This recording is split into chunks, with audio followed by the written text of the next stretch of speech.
Welcome to this video tutorial of how to get started with Sublime Text 3. Before anything, I'll introduce you to the software a bit so you can know a little bit more about it. One of the coolest things about Sublime Text is its adaptability. You can use it to edit any type of coding language, all while being super fast and lightweight. It's also very editable and customizable, so you can add your own personal keyboard shortcuts, you can change the themes, and just about do anything with it. Most of its weaknesses come with not being able to do something a text editor dedicated to a specific language would be able to do. That means no live preview for HTML like brackets have, and no compiling for C++ and Python and other languages. Just about all experience levels use it, from professionals to amateurs, because it's very easy to use and it's still very powerful. Personally, I plan on entering the mechanical engineering field, so it'll be fairly relevant. While it would be more so had I been going into computer or electrical engineering, I'm sure it'll still come in handy time to time. So if any of you are programmers or techie people, you'll enjoy using Sublime Text quite a bit.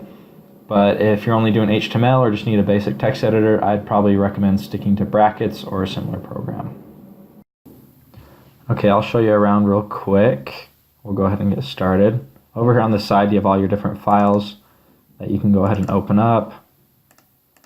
Down here at the bottom, you have the line and column number, which changes obviously as you change your line and column.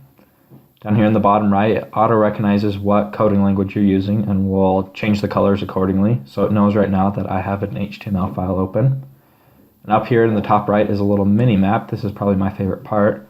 It shades over the area that you have open in the file, and so you can easily change wherever you are to wherever you need to be. Today I'm going to show you a few what I think are the coolest features of Sublime. First off, I want to show you some cool copy and paste features Sublime has. So we will cut this line right here, and we'll say we want to put it in line right here.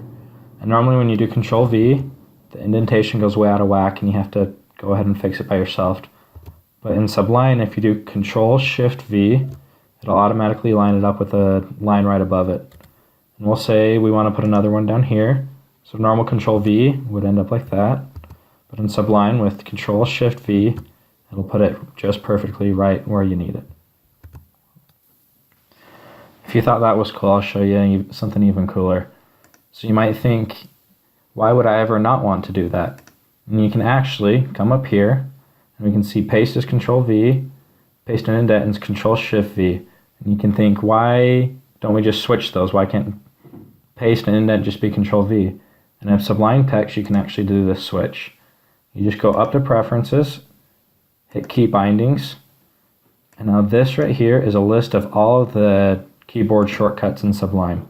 So we'll do Control F, paste, and find our Control V command right here. You can see it says Control V, and right here is our Control Shift V.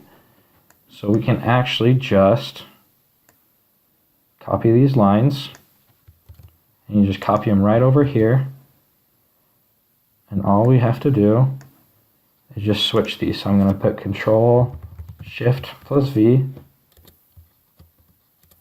plus V, and we'll get rid of the shift on this one, and we will save that and close out.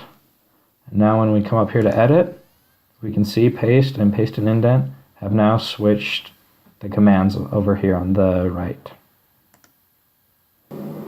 I'll show you one more of my favorite things in Sublime Text. So one thing I always find myself doing is I'll name a class, or I'll do something, and then I have to go back and individually change all of them one by one. In Sublime Text, you can actually edit multiple lines of text at a time, and I think this is super cool. So we'll say we want to change this class to navigation bar instead of nav bar. We will select where we want to, and then you just hold down Control and continue selecting. And now we have selected on all these lines, and we can just go ahead and type whatever we need to. And then just click somewhere else and you're great. And I think that's pretty awesome. This is my whole video. I hope you enjoyed it, and I hope you learned something. Thanks, bye.